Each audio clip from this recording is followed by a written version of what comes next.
তো hello guys, আর একটি new blog নিয়ে চলে এলাম। তো নদীতে কত মাছ পেয়েছি দেখো আজ। তো বন্ধুরা, এই জালটায় দেখা যাক কতগুলো মাছ উঠে।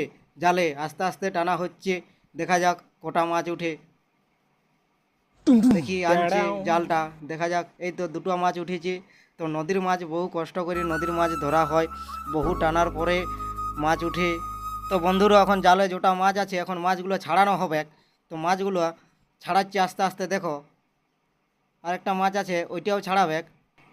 তো বন্ধুরা দেখলে জালটায় মাত্র দুটো মাত্র মাছ লাগিয়েছিল, বহু কষ্ট করে এই মাছগুলো ধরা হয়েছে। তোমরা যারা যারা নদীতে টানো তারাই জানবে যে কত কষ্ট করে মাছ ধরা হয় নদীতে, বহুত পরিশ্রম লাগে। তো দেখছো এই মাছটা ঝাপাই পালাচ্ছিল, এই মাছটা ধরিয়ে নিল। তো মাছটা ধরার পরে বলছে আমি এই কুয়াটায় ছাড়বো, তো ছাড়িতেই লাগছে, ঝাপাই পালাচ্ছে। বহু কষ্ট করে ধরে পরে ছাড়লো মাছটা। তো আজকে আর জাল টানবো না, যা পাইছি এইগুলোই অনেক। তো এইগুলোই ঘরে যাই পরে মোচাড়ি খাই দিব।